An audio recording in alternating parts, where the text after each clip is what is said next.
Hello everyone, thank you for joining us for our weekly video. The style of today's video is a little bit different because I wanted to cover certain things that need me to share my screen. So you'll see certain websites and information that I would like to go over today. All right, so let's together take a look at what's going on in the real estate market in general.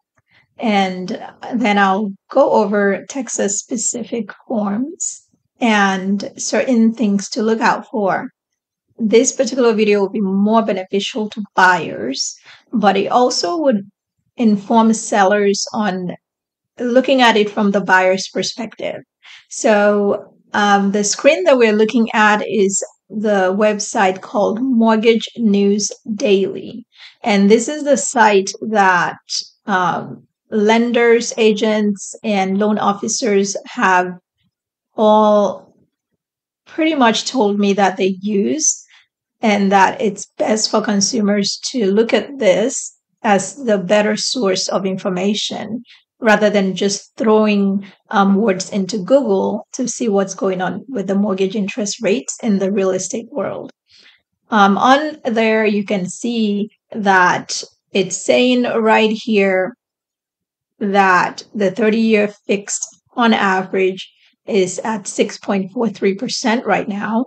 It went up a little bit from a couple of days ago where it was at 6.41, I believe. So here is the overall chart, and they pull this information from surveying loan officers and people that have actually closed on deals recently. And you'll see that the changes occur daily. So just go on here whenever you want to know what's happening in the world of mortgage where it comes to general interest rates. Of course, the specific interest rate that you would get as a person or a business would depend on a lot of factors like your debt to income ratio, your own credit score, and also your risk scoring. Whenever the lenders want to lend money, they consider the risk, and they give us all different scores based on that. So based on our risk score, we'll get approved for different amounts of loans and also for different interest rates, because they're thinking to themselves, if this is a risky loan, I would like to get as much as possible up front.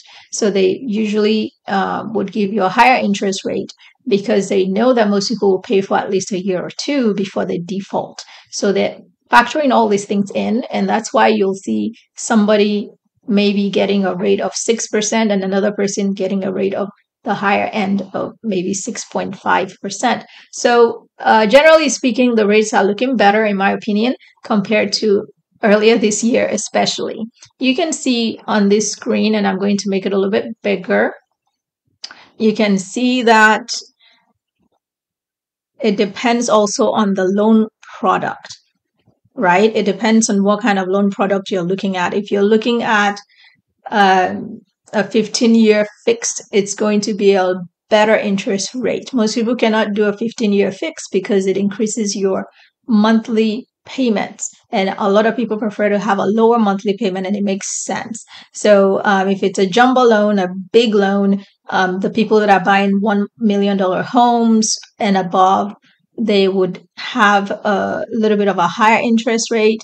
And then the people that are with the VA, the Veterans Administration, or with doing the FHA loans, which are the government-backed loans, they tend to also get better interest rates. And in addition to that, they also can get away with putting less money down upfront or no money down in case it's a VA loan. So all these things you have to educate yourself about. I'm not an expert or anything. I just learn it as well as as you're doing. So I'm learning from different professionals in different fields, and I'm also learning by going online and seeing what's happening. So I wanted to make sure I share this with you so that you have the resource for yourself and you can use it as needed. So I hope that this helps.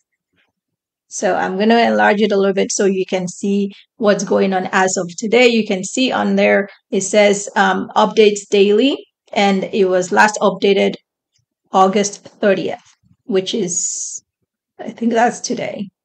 Okay, perfect. So this is where we are right now. And if you go down their page, you can take a look at the actual chart. If you're a visual kind of person, like most people are, you'll be able to see what's been happening since between 2016 to 2024. You can see how the interest rate was a little bit lower and it went really, really down right around the pandemic time, and then it shot up again. And a lot of people are in those sub 3 interest rate categories. So they got interest rates or refinance and got something less than 3%. And that's why the sales are not really moving either. So those are some of the things that I wanted to share with you. You can take a look at the page yourself when you have time and review all the data that they looked at.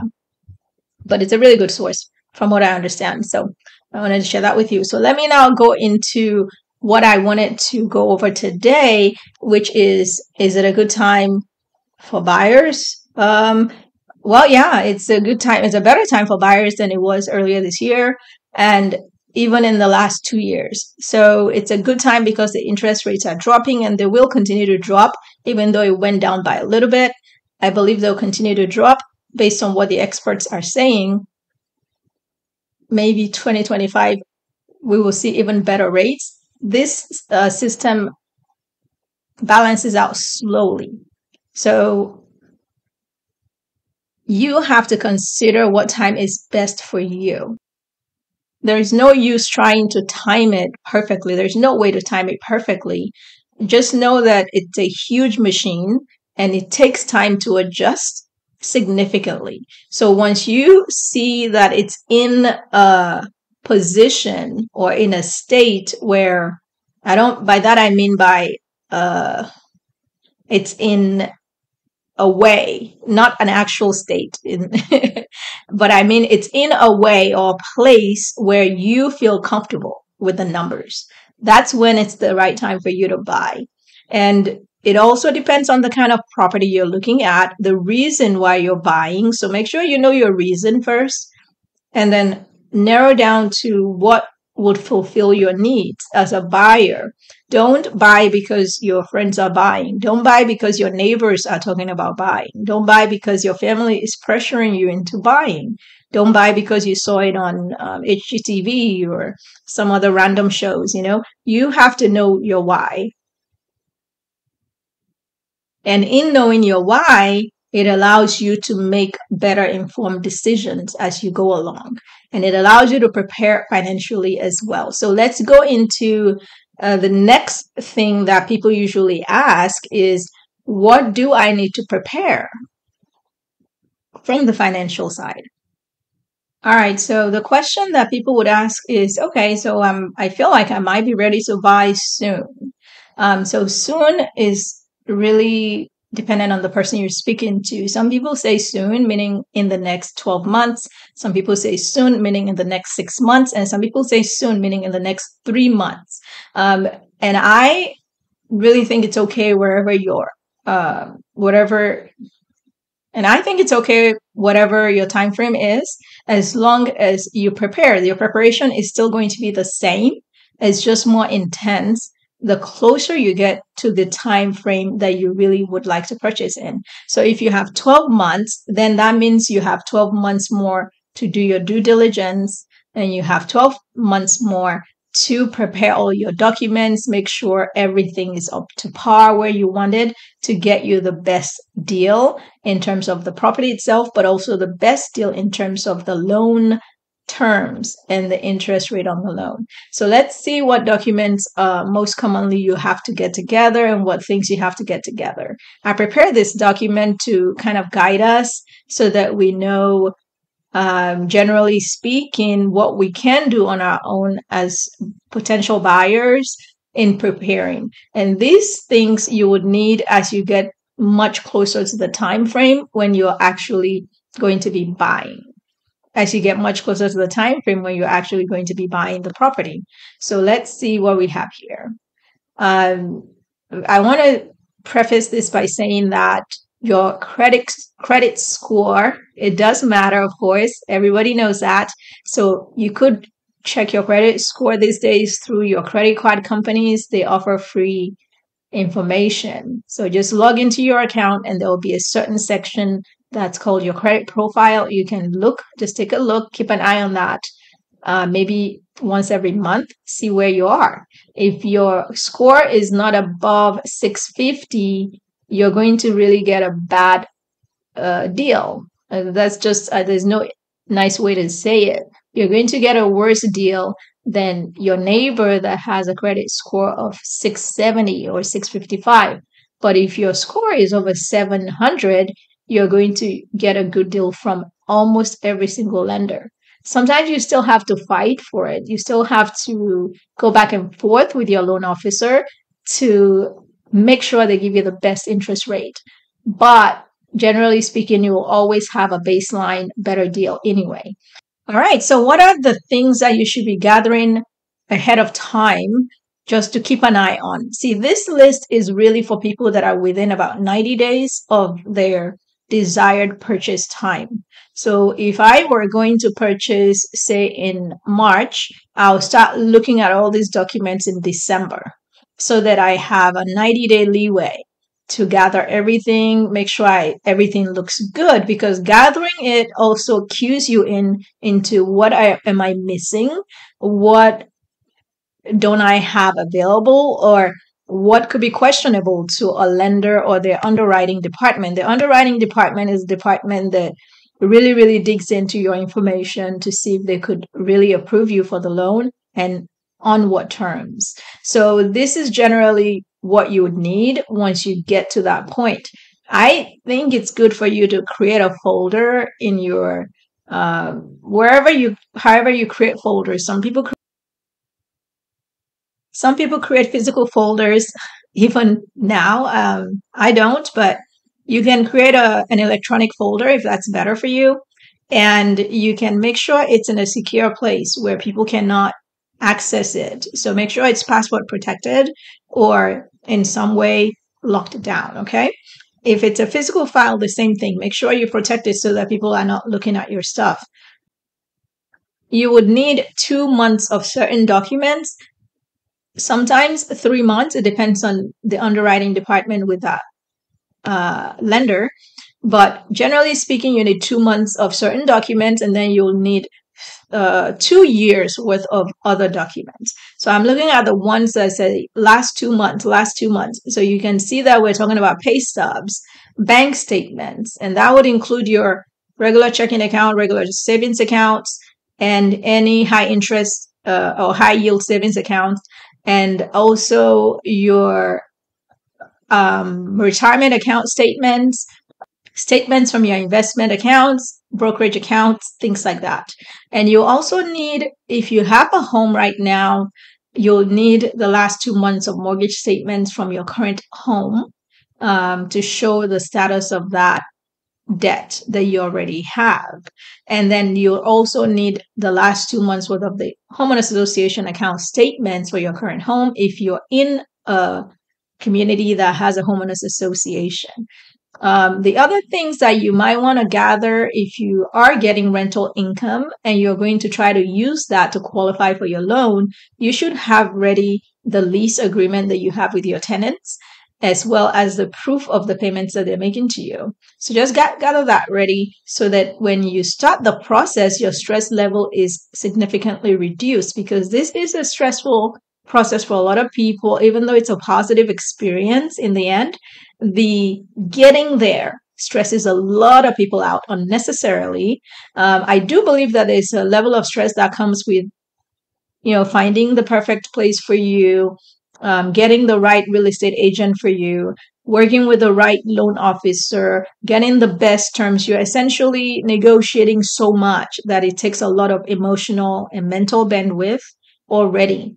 And then on top of that, you need to also be alert and on top of your documentation needed to get approved for the loan if you're taking out a mortgage, which is 80% of people out there. So I'm just putting this video together to try to help you eliminate as much unnecessary stress as possible and make the experience a little bit more joyful, a little bit more amazing. All right, so you'll need all those documents that I mentioned, and you can always come back to this video to double check and also talk to your particular loan officer to double check, okay? This is just generally speaking. You will need the last 2 years of your tax return. So if you haven't yet filed your most recent tax returns, make sure you do that. This is just general information. It's going to vary depending on the lender and depending on how comfortable they feel with the file they're looking at. So they might ask for more things. Generally speaking, you will need your last 2 years of the tax returns that you filed for yourself and for your business if you're a business owner. And you'll also need all the attachments and all the schedules or anything that was filed with your tax returns. And you will need the last 2 years of your W-2s and your 1099s and any other source of income that you're getting. Okay, so get all those ready ahead of time because it's better that you already have everything organized in a file. And as they're asking for them, all you're doing is sending them over or uploading them because all these lenders now use a nice method online where you can go in and just upload these documents yourself. So that would reduce a lot of stress if you already have everything organized. Now, once you get to the point of identifying the property that you like, they will ask you for the signed purchase contract. It will be signed by the sellers and by you, the buyer. So you'll send that over to your lender. But these days, you don't have to have an actual property that you already put an offer on to be able to start the process of getting approved for a loan. So make sure you start the process even before you find the property you like. As long as you're sure that you are going to pull the trigger at some point, you are going to buy, you're just not yet sure which exact property. If you give them an idea what area you're looking at, they can start the process of pre-approving you. And the thing that most people are worried about is that their credit score is going to be hurt if they start the process and then don't end up buying. Well, your credit score is really not affected greatly if your credit report is pulled. Some lenders don't even pull your credit report at all at the very beginning because they just have a sense of who you are by looking at your income, by looking at all of the documents you're submitting. So they don't necessarily pull it. And if they do pull it, from what I've heard and seen, it usually affects your credit score maybe by 4 points, which is not a ton if you're not doing this with, 10 lenders within a 10-month period. Be sure to get all these documents ready ahead of time. The ones that are 2 years worth of documents, you should be able to have those ready even if you're not yet fully sure that you found the property that you'd like. So you can have those on standby and, again, in the same folder that you would have. And then once you identify the properties that you're making offers on, then you can start pulling your pay stubs, bank statements, everything. And on top of that, you do have to identify at least 2 to 3 lenders, in my opinion, because sometimes the lenders don't necessarily give you the best rate up front. Then you have to explain to them that you're shopping around and that you might be able to get a better rate elsewhere. And then they will come back to you with a better rate themselves. So make sure you can have 2 to 3 options for lenders as well. Also, sometimes you just don't like the personal style of the loan officer or you don't like their customer service, which some people care a lot about that kind of stuff. If you're very organized and you're on top of it, their customer service might not be too important, but their responsiveness is certainly important. And whether they treat you just like a head count. So that's why I think it's nice to have options and also to let them know that you have options so that they can do their part and try to retain you as a customer, A, and B, also give you the best rate possible. If you already know your credit score, you already know all your debts, and you already know what your income truly looks like, then it's easier for you to advocate for yourself, in my opinion. So that's why it's nice to be fully prepared. And if the underwriting department has questions about your tax returns and everything, you already have all the documents. So these are my suggestions for you. And then if you have a purchase contract, you hopefully have a real estate agent helping you to walk through that.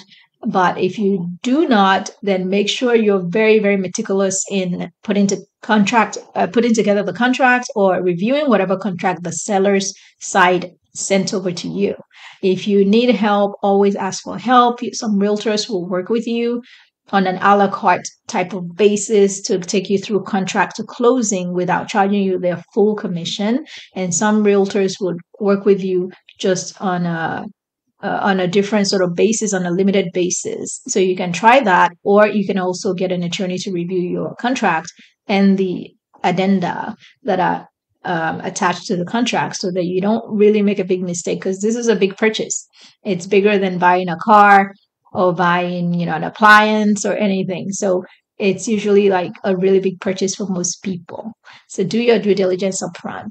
Now, the other thing that you should know, in my opinion, would be how much is it to live in this community? Do they have a homeowners association, and how much does the homeowners association charge monthly or, quarterly or yearly? But ultimately, you want to know how much is it monthly, because that would affect your net income that you're taking home and spending on your own other bills, your whatever other bills you have. And you also want to know if they have any special assessments recently, and how much was the special assessment per homeowner. So it could be that they assess to each homeowner in that community $1,500 total, or maybe they assessed on top of the regular monthly payments a monthly payment of $250. You have to know that some homeowner associations charge $50 and some of them charge $300, $500. It also depends on the area where you choose to live.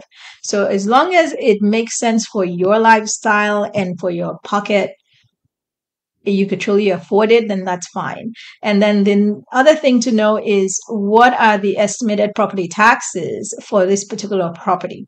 This would vary depending on the size of the property and the appraised value by the county. So you need to ask your real estate agent those questions. If you don't have an agent, call the county and just generally find out information to give you an idea. And make sure that when you're looking at the information for the current year or the past years, that you factor in whether or not there were exemptions that affected the property taxes that you're looking at. So sometimes people are over a certain age and they can get a senior citizen exemption, for instance, or they can get an exemption based on their military status, or they can get an exemption based on the homestead status. And that just depends on each county. So just check into all of that and have an idea what it will cost you in particular if you were to buy the property. So it would depend on whether you're able to claim any exemptions as well. So those are the things that I wanted to cover for you, and I hope this is helpful. So now let's go into the particular documents that I think matter when you're purchasing a home. Let's go into the things that I think are important to know when you're entering into a purchase agreement for a residential property. This is all about residential property in this video, but it could apply sometimes to certain properties that are commercial type. Just know your market and know what you're trying to do, your goals, and know what you need to be able to get you there with the least amount of headache and with the least amount of risk. And in talking about risk, I would say that you should have some contingencies in place that protects you while you're doing your due diligence, even when you've identified the property that you like. So let's get into that.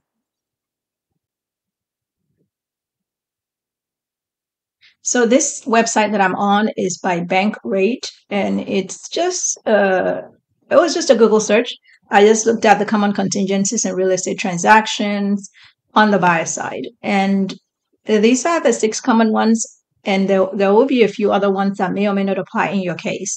Generally speaking, the very first contingency that people talk about is your financing contingency. So in this case, they've called it mortgage contingency because most people have to get money through a loan from a lender in order to purchase the property. So a contingency means something that must happen first before the contract can be completed.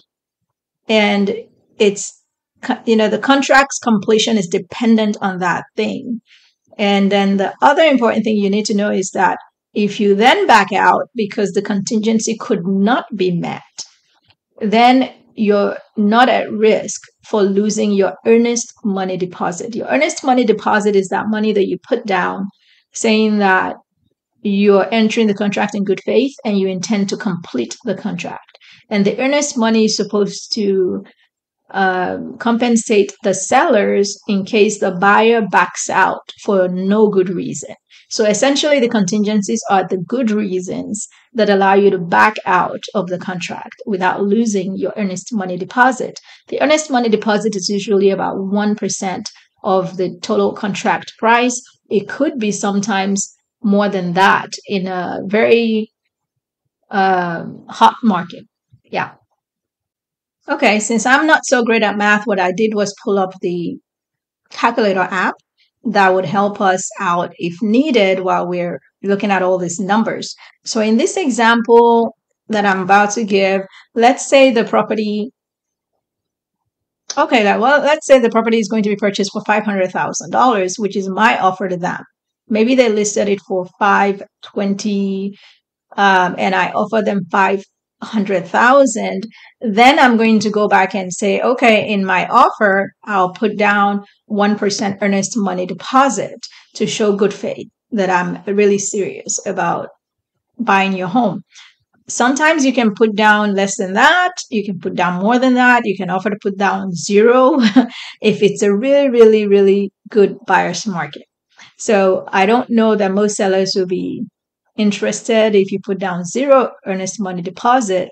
But sometimes, when they're desperate or if it's been on the market for a long time, they will accept your offer anyway. So that would be your earnest money deposit. And if you don't have any contingencies in place, which are what I call them are like breaks. So contingencies are like when you get a chance to break, put on the brakes, put on the brakes, put on the brakes. You keep putting on the brakes until you get to the last contingency and you don't have to put on any brakes anymore. So when you put on the brakes, it's just so you can do your due diligence and to make sure that you don't get into something that's going to be a bad decision in the end. So the very first one is the financing contingency. Of course, some people would argue that the inspection contingency is the very first one. These are not in any particular order. This is just a conversation that we're having. So financing, I would say, is the first one as well, because if I cannot afford the home, what am I doing making the offer on it anyway? If I cannot get somebody to give me a loan for the amount that I need. So that is a huge contingency. And I will show you the corresponding documents that go with each one as we go along. The mortgage contingency, huge. If you're going to be getting a loan, if you're a cash buyer, then you don't have to put anything like that in there. So where I went is the TREC website, which is the Texas Real Estate Commission.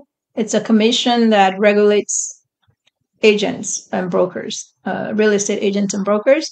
And they also have a list of forms that they recommend that we use as realtors, agents, or any buyers and sellers that are involved in real estate transactions. So all you have to do if you're in Texas is just type in TREC contracts or TREC forms, and it'll take you to their website, and it's actually just public. You can just go in there. I'm not logged in at all. And then you'll see contracts. You'll see a tab for contracts right away once you get there. And then you'll see a section for contract addenda, which are the attachments to the contracts, potential attachments that you could use. There are many of them. And then you have other forms at the very bottom. At the very top is the one regarding appraisal, but the one that I'm looking at, or we're about to look at right now, is the one regarding financing. It's at the very bottom, called the third-party financing addendum. Okay, and then we'll take a look at that and see what are the things to look out for if you're working on this type of transaction. And so here it is. The form is called the third-party financing addendum. Just means that I'm getting money from a third party, whether it's a company or a mortgage company, a lender, any other source. And this document just has about 5 different paragraphs, as you can see here. The last paragraph is not really anything other than an authorization to release information. So we're just looking at the 4 sections here. The first one talks about the type of financing and the duty to apply and obtain approval. So it's asking what type of financing is the buyer looking at? Are you looking at a veteran's loan? Are you looking at a conventional loan, which is just anything other than a VA or other government loan? So you're not really looking at a government loan, or are you looking at a reverse mortgage? All of those things are in there, so you choose the right one. And then it also says, what terms are you looking for in order to be able to follow through on your contract? This is the most important part. So in this case, I tend to see that realtors don't realize that they have to fill out the blanks. The blanks are the most important part. You do check a box, yes, and then you fill out the blanks. So in this case, if I'm with the VA and I'm trying to get a VA loan, I would check this second part here. I'll check the appropriate box, but then I also have to fill out this information, because if I don't fill out this information, then I'll be in trouble. It would not be anything binding as to the contract, because it's just not saying anything. It's leaving it open that if they don't approve me for a certain amount, I must still continue with this purchase. So this is where I get the opportunity to put down here, if I'm buying property for $500,000 and they don't approve me for a loan for $450,000, then I don't want to move forward. That's the way that you will do it. If you want to be approved for $450,000 before you can move forward with the loan, this is your opportunity to say so. So you'll say that in there, that it has to be for $450,000 for 30-year loan for me to move forward with this contract. If you're the type of person that's comfortable with bringing more money to the table, you can say that, okay, as long as they approve me for $400,000, I will still like to purchase your property. So you'll change that here to say $400,000 for 30 years, or do you care if it's a 15-year loan? If it's a 15-year loan, you do know that the monthly mortgage payments are going to be higher, even though your interest rate might be lower. So those are things you have to think about before you submit your offer. This is part of your offer, in my opinion. You don't want to waive this contingency by not filling it out properly. All right, so you'll do the same process for any other type of loan. But if it's a conventional loan, in addition to saying what amount, if you say, oh, I want to make sure they can give me a loan for $400,000 before I can move forward with this sale, and I want it to be a 30-year mortgage, but I also want to make sure the interest rate is no more than 6% for me to be able to move forward with this purchase. And you'll say for the first 5 years, for instance. The reason why you want to say for the first 5 years or for the first 2 years is, if it's 6% for 2 years, means that it might be an adjustable rate loan that might change after 2 years, or you might get a chance to refinance the loan. So you think about what works for you and fill that out accordingly. And then you also will talk about the charges for the loan estimate for the loan. You don't want it to exceed a certain amount, otherwise it's not a good loan for you. So you can put on here, I don't want to pay more than, right here, I don't want to pay more than $10,000 for the origination charges. It should really not be that much. Okay, the origination charges are different from the overall closing costs. The origination charges are the ones that the lender actually charges you directly. The other costs might be costs for appraisals, or title company, and things like that. Those ones you don't have a lot of control over, but the origination charges, yes, the lender has control over that, and you could say, I don't want it to be higher than $5,000. Just figure out what is the norm, and then put that amount there, maybe a tiny little bit higher than that amount if you really, really love this property. But make sure whatever you do, think everything through. Do not leave anything blank. And if your real estate agent is not taking the time to take you through all of this, then you should start asking yourself why or why not. Like, you should start thinking, does this person really know what they're doing? And are they really looking out for my best interest, or are they just blindly filling out a form? So make sure that you check into that for yourself, because you're the best person to look out for your own best interest. Although some realtors really, really do a great job in looking out for you and helping you along with the process of negotiation, as well as putting in several contingencies to protect yourself. All right, so that's pretty much a third-party addendum. It will be attached to your offer when you're making the offer, a third-party financing addendum, and then the seller can look at it and go like, oh, this person has such strict requirements for a loan that I'm not comfortable entering into a contract with this person. I like somebody that's more loosey-goosey and just open to anything. That means they like somebody that is not very diligent in their contingencies. So that's nothing against the seller. People can pick and choose who they want to work with. And the seller is also looking out for the seller's best interest, just as you are. And I understand if that would happen. So let's go to the next type of contingency that we will talk about.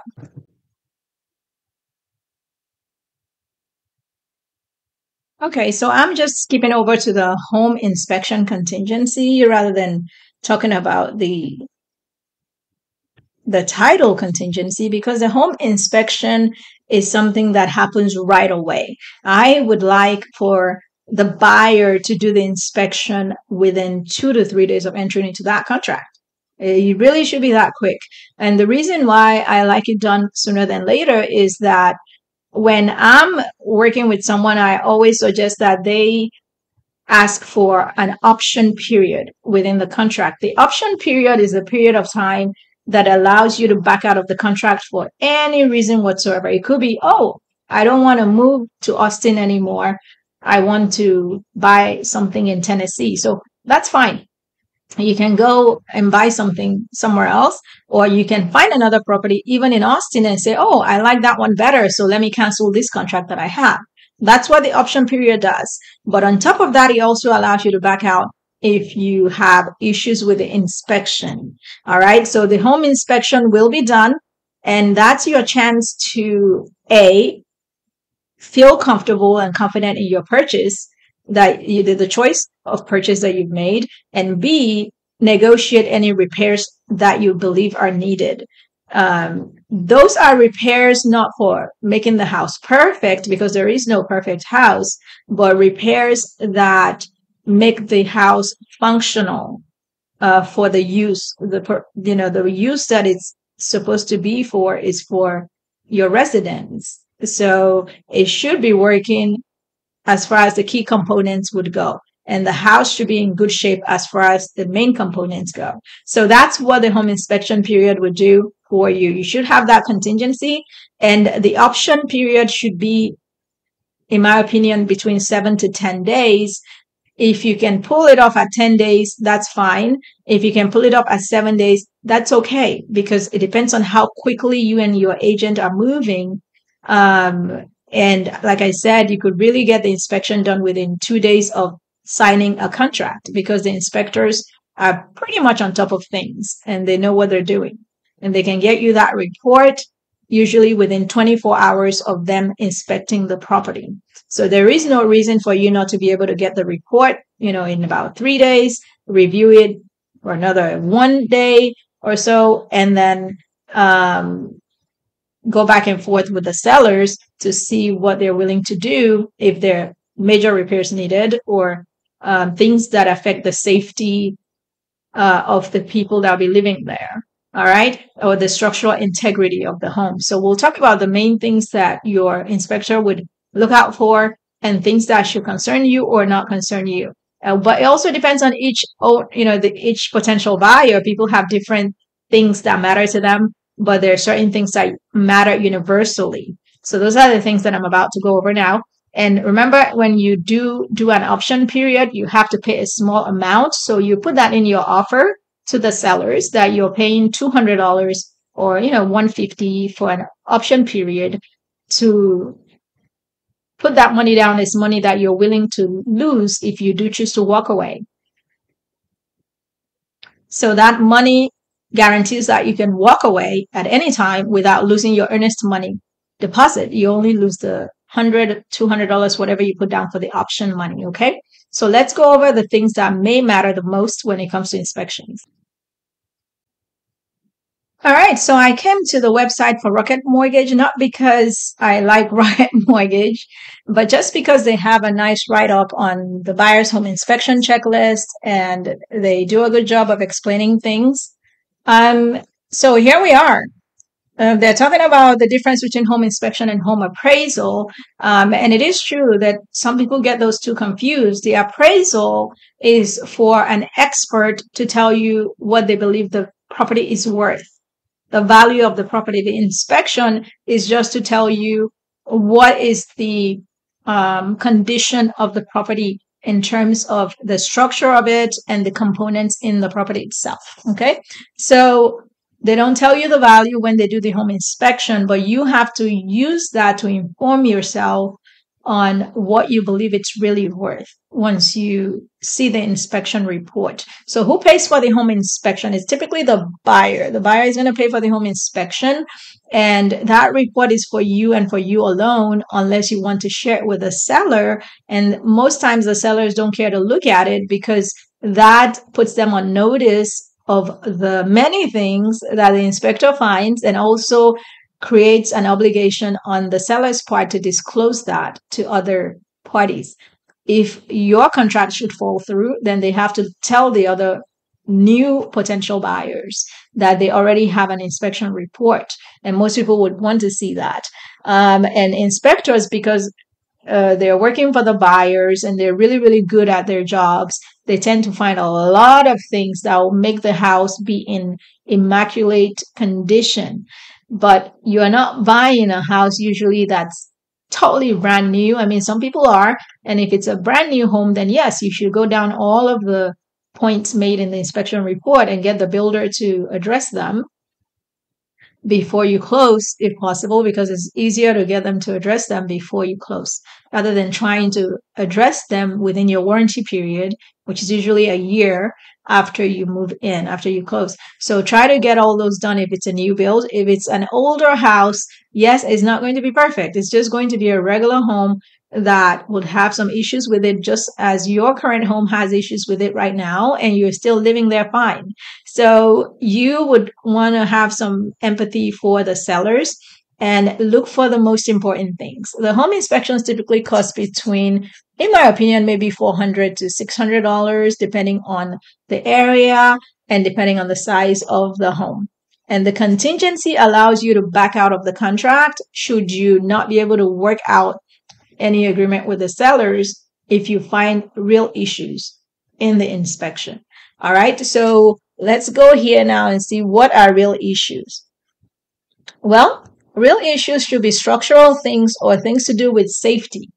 And when you look at the major components of a house, it's the actual structure itself, the foundation, the buildings, like the walls, and the integrity of the house, and whether the wood is rotten or anything like that, or termite issues.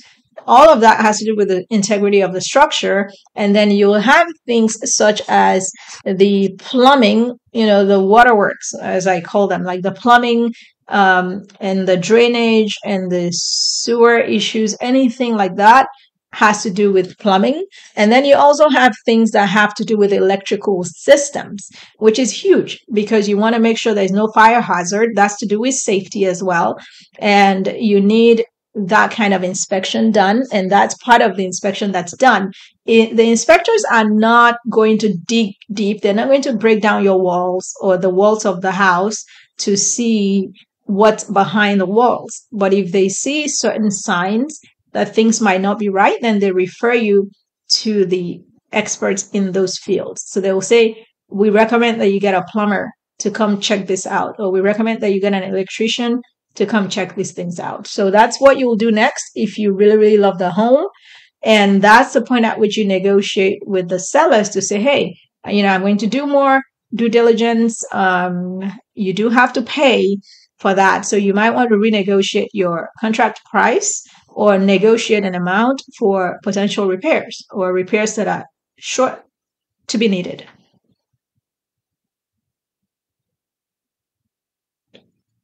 Other things that might be important, of course, the heating and cooling systems, because every home needs to be able to be heated during the wintertime and cooled during the summertime. So that will be checked out. And then if they recommend that you get an expert in HVAC to come out and check everything out, then they will do that. Part of the structure is the roof, right? So they always check foundation. They have steps to look at that, and they look at the roof, and then they look at windows and doors because that informs the structural integrity. They look at the outside of the house to see if there are issues with the building itself, cracks, everything like that. So don't worry, your inspectors are usually very good and very thorough if you pick the right one. So make sure to check their reviews online. Don't just go with what your realtor recommends.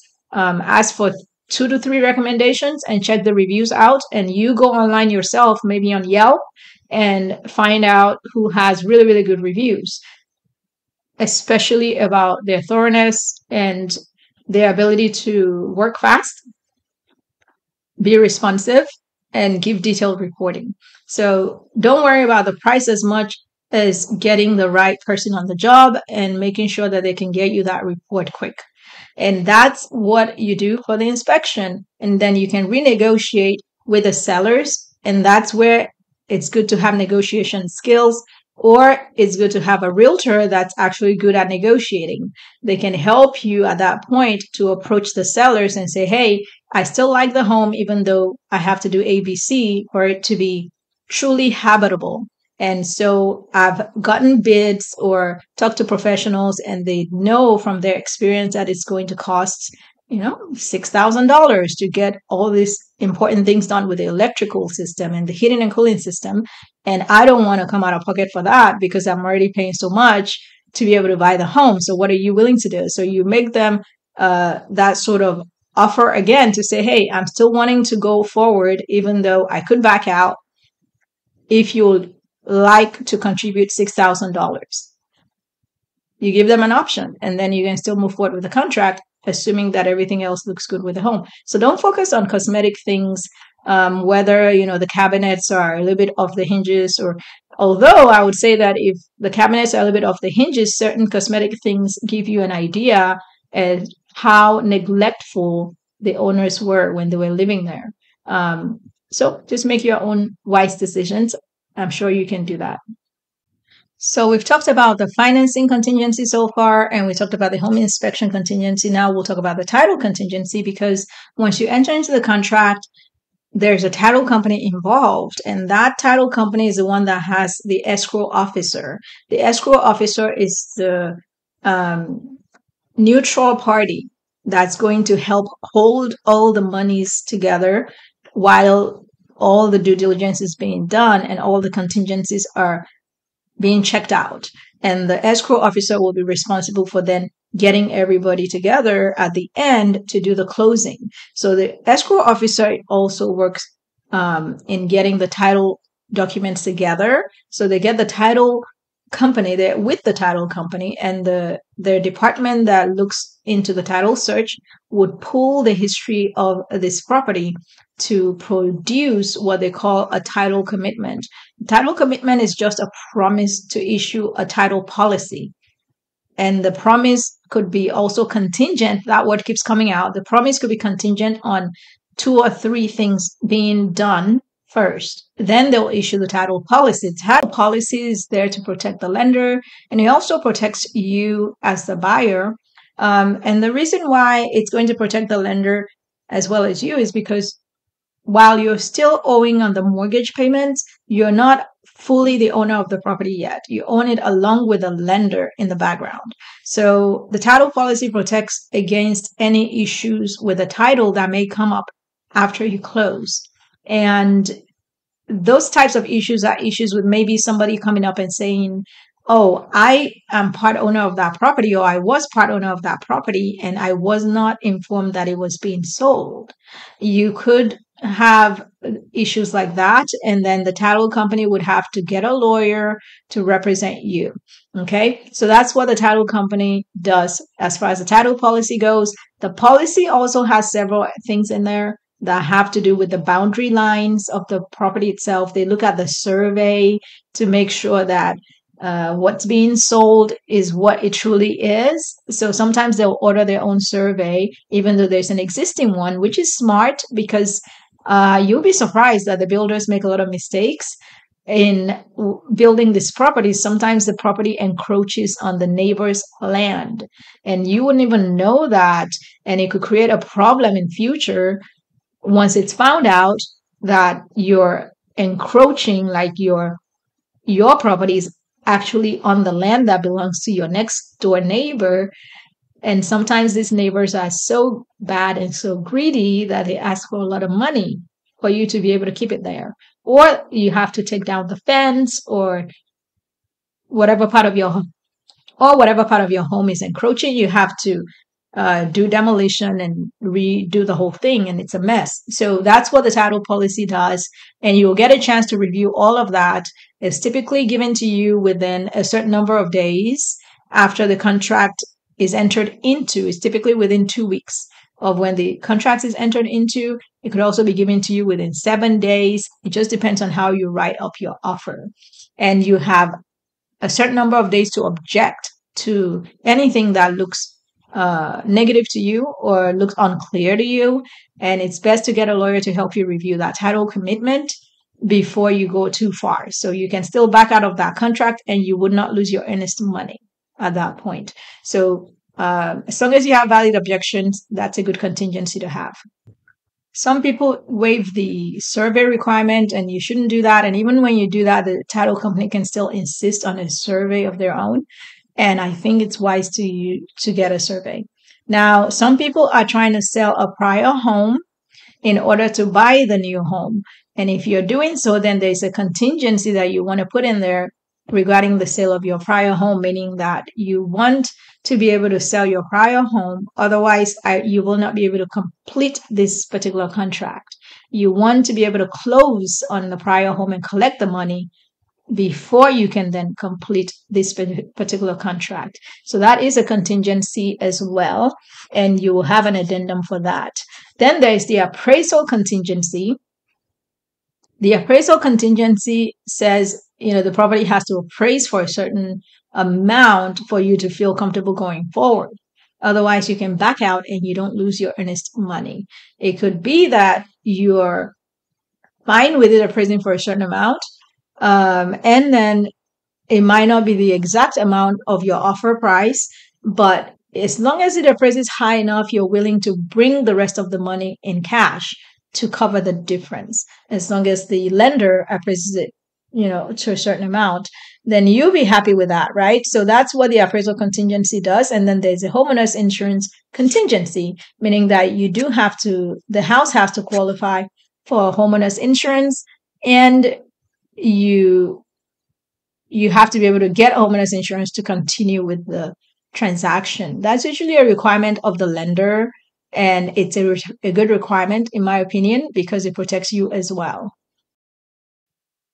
Okay, so we're almost done here. I'm going to go over those forms that correspond, the addenda that correspond to the appraisal contingency and the contingency for sale of another home, as well as the contingency regarding the homeowners association. That's not in here, but I'm going to cover that. That was not on the list on this website, but I think that's an important one because most communities have homeowners associations these days. Here is the addendum for sale of other property by buyer. And this addendum will be used, like I said, when you're trying to sell your current home and you need the money from the sale of your current home in order to complete the new transaction, the purchase of the new home.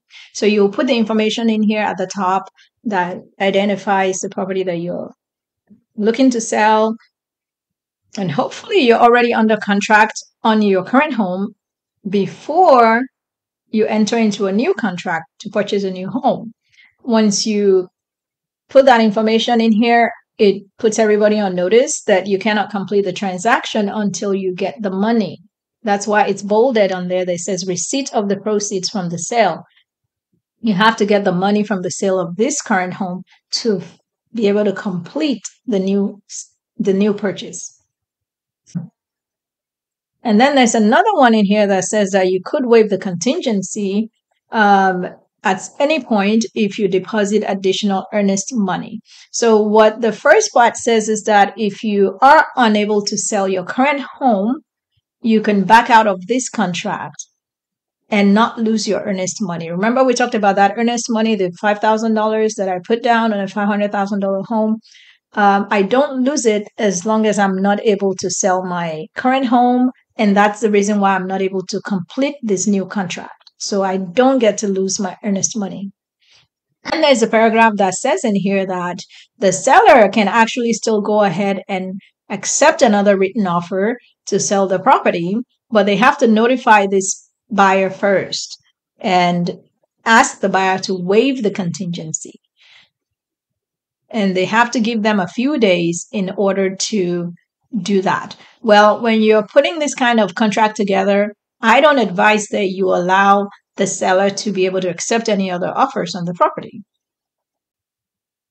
I would say that you don't want the seller to be able to accept any other offers, although the sellers might not be comfortable waiting for your contingency to complete. It depends on what stage you're in. Let's say you just listed your property for sale and you're not under contract on your old property. The seller might really, really want to put something in this paragraph B to protect the seller so that they can still accept another offer if your closing is taking too long. So just negotiate all of that. Keep in mind that everything is negotiable. In the paragraph C, where it says that you may waive the contingency at any point, you can deposit additional earnest money. Don't deposit too much earnest money. So put as little as possible into that section, under paragraph C, that requires you to put down additional earnest money. The reason they're asking for additional earnest money is to make sure that you're truly serious about completing the contract, even though you've waived your contingency of sale of your other property. So that means you're confident that even if you don't sell your current property, you'll still be able to close on this deal. So that's what that addendum looks like, and you should have that if you are truly needing the money from the sale of your current property in order to finish or complete or conclude this current transaction. So here's the addendum for property that's subject to a mandatory membership in a property owners association, which is what we call the HOA or POA. This allows you to back out of this whole deal if you get the HOA documents and you see any surprises or anything that you're not happy with. Some of the documents that you get from the seller, or you could get it directly from the HOA, of course, while you're doing your due diligence, would have to do with how much are the assessments, as I said before. But you also get documents that show you the financial status of that HOA. Are they the type of HOA that's burning through cash and they don't have a lot of reserves? That means that maybe in 2-3 years, they might be hitting you up with an increase in your HOA assessments. They might be hitting all the homeowners up with special assessments because they are so bad with managing money. Do you see any complaints out there, any lawsuits that the HOA is involved in that you don't feel comfortable living in that community because of that. So that is why you should have this type of contingency. And most realtors are pretty good at adding this to the offer and letting you know that you could back out. But some don't tell you. They just add documents together. They don't really explain what it's for. It's for the contingency that protects you and your earnest money. So the options that you have here are really just about 3 options. You could have the seller to get the documents to you within a certain number of days, or you could say you would get the documents yourself within a certain number of days. I like the seller to get them to you because they should be on the hook. They're the ones trying to sell, and they're the ones that are currently living in that neighborhood or in that community. They can log in to get the documents. They have easier access. And if they have to pay a little fee, then they should be the ones paying. So I would say you check the first box and you put a number of days that you're comfortable with, maybe 7 days from the time that you enter into the contracts, because you want to know sooner than later before you start spending a ton of money preparing for moving into this home. You should get the HOA documents. You could also make it within 14 days. It's up to you. And any number of days that you're comfortable with, and you will be able to back out and not lose your earnest money. Okay? You can back out within 3 days of getting the documents. And then there is a section that says that the buyer doesn't want delivery of the subdivision information. Well, you shouldn't ever check that box. You should always want the information, even if it's just to have a lawyer review everything for you. But make sure you get everything and review them, all right? And it also helps to tell who pays for what and how much you're willing to pay if the homeowners association requires some deposits from the whole transaction, let's say. So you can say in here, I would not pay any more than $100 or $200 to the HOA to be able to complete this transaction. And that will be here in paragraph C. You can see fees and deposits for reserves. So you can see here it says fees and deposits for reserves. The seller can cover the difference if needed. So you just know that this is my maximum. I'm not doing anything else, and that's it. And then in paragraph D, the seller should be the one to be paying the HOA or the title company the cost of obtaining additional information should the title company need that, even though you're the one that's going to be covered by the title policy. So the reason why I think you could put all this on the seller is because the seller is the one that lives in an HOA community, and you're just a new person coming in. So they should be in a better position to get you all the documents needed, and they might be able to get them for free. So that's what I think you should do on that. And this is for informational purposes only, of course. Now let's look at the other contingency document. The final addendum that I wanted to look at today is the addendum concerning the right to terminate due to lender's appraisal. So like every other document, you'll have the property address at the top. This is a very short document. You can see that it's a 1-page document.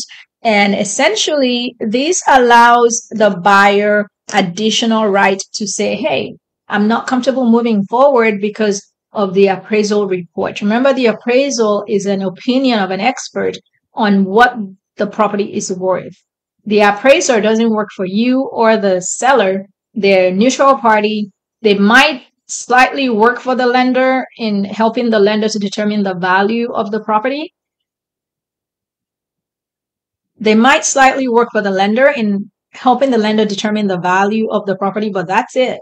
So remember the time when everybody was having the FOMO thing, everybody was going crazy, buying property left and right for $100,000 above the asking price and all that?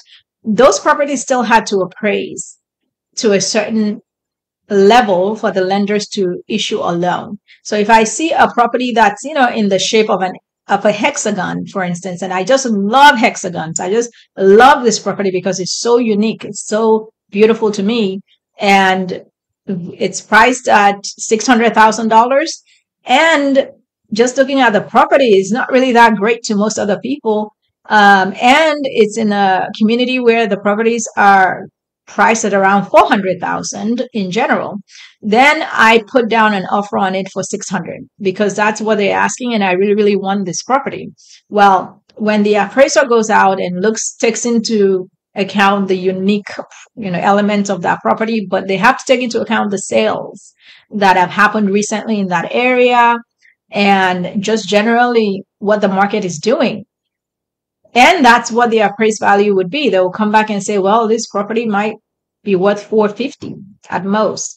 And that means I've offered 600,000 on a property that's worth 450 because to me it's worth 600, but not to the lender.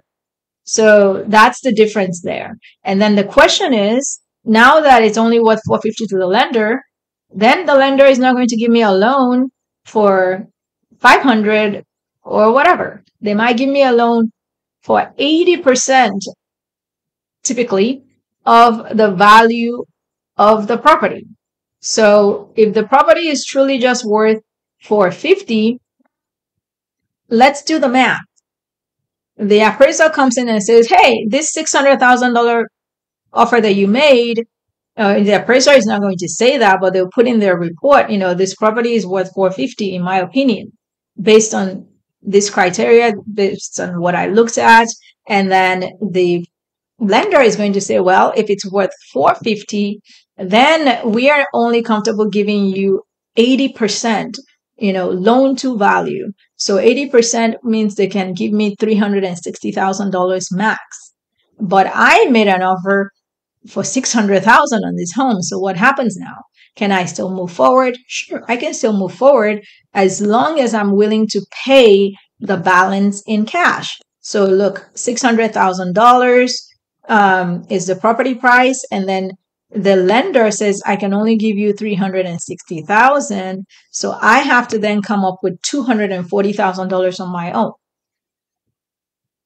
Can most people do that? Maybe, maybe not. So all these questions have to be answered. That's why it's nice to have this sort of contingency. Question has to be answered by you for yourself ahead of time. So when you're filling out this form, you think to yourself, okay, am I going to waive this? Meaning that I love this hexagonal property so much that it doesn't matter what anybody says, it's worth 600,000 to me. So I'm going to waive this contingency. Well, people were doing that, believe it or not, a few years ago. I don't think it's a good idea if you're going to manage your life and your money well.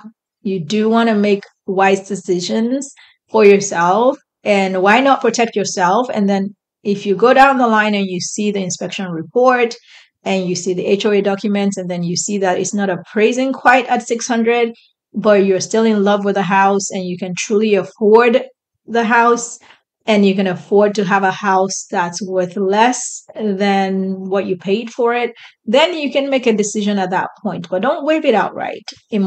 That's just my opinion. So you can also do a partial waiver. Partial waiver just essentially says, I understand that it may not appraise for quite the offer price that I made or the contract price, but as long as it appraises for 550, I'm okay with it, because if it appraises for 550, most likely the lender will give me a loan for 500. And then I'll pay the difference of $100,000. I'm okay with paying $100,000 out of pocket just to get this particular home. It could also be because of the location of the home that you're so in love with it. Those things are important.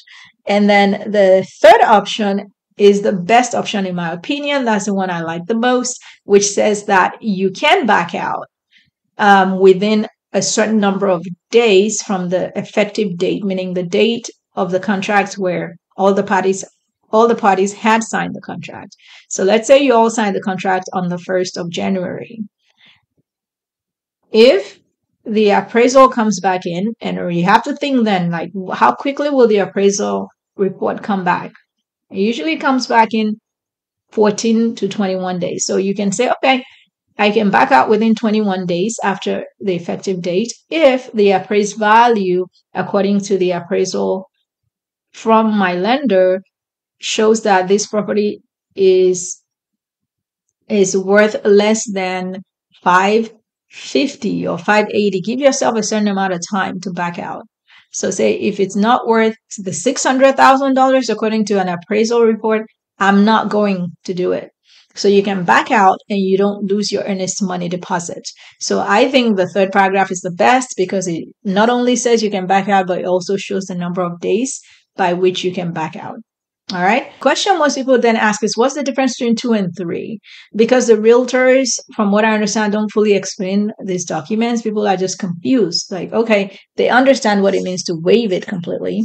The second part is a partial waiver, meaning that I do waive it if my lender says that this property's appraised value does not satisfy them, and the opinion of value is such an amount or more. So you're going to waive it knowing that your lender says it's not really worth what you think it's worth, as long as the value that's in the appraisal report is, let's say, $550, even though I offered $600, then I'm okay with waiving that contingency. All I'm doing is saying I'll still like to move forward. Okay, so I'll cover the rest with cash. The difference between 2 and 3 is that 3 is absolute. If the lender still says, oh, we will still give you the loan, but in our opinion, the appraised value is X, not Y, I can still back out, even though the lender is willing to still give me the loan, the full amount of the loan. As long as it doesn't appraise to $600,000, I don't want to do it. So that's what it means. It could appraise to $5,999, and I will still be able to back out and get my earnest money deposit. And of course, that looks bad. Don't do that, please. If it's $5,999, it's close enough. Come on. So that is just what I want to tell you, that number 3 is absolute and number 2 is partial. It's not absolute. So pick paragraph 3 if you want the most control, and just be reasonable. If your contract price is $600,000, you really want it to appraise for $600,000, but within a margin of error, maybe if it appraises for $595, that should be fine because your lender will be fine with it. And you do want to put the number of days in here at which you can still back out without losing your earnest money. Okay, so this is the last contingency that I wanted to cover. There are many more, but these are the most common ones. And so I thought I'll do a video to cover them. Now, if you have specific questions regarding your own particular situation or, in your state, or whether you're in Texas, make sure to consult with a professional in that field. In this case, you'll talk to real estate agents. If it's a contract document and your agent is not really sure what it means, such as what we've been looking at, then you talk to an attorney that you trust and they can break it down further, because attorneys deal in dissecting language and they deal in making sure they can resolve ambiguities or vagueness in documents. So the attorneys might be able to explain to you better, but your agents also should already know some of these things because they're looking at these documents regularly. Don't be afraid to ask questions, because it is your money, it is your debt that you're taking on, and it is your home that you're purchasing. It's your transaction, you own it. And you should ask as many questions as you need to satisfy yourself. And I hope this video has been helpful to you.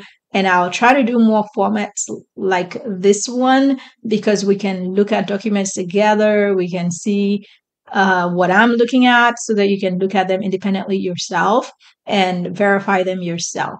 So thank you for watching as always. I hope you have a wonderful Labor Days weekend. And let me know any other topics you would like us to cover. You can put comments down and we'll cover them. If you have specific questions in Texas or the Austin area especially, and you think we might be able to help, remember that we cannot answer questions on YouTube. But if you send us an email on our website, we can do that. And the website is SadeLegal.com. You can see it under this video as well. So thanks for watching, and I'll talk to you guys next time.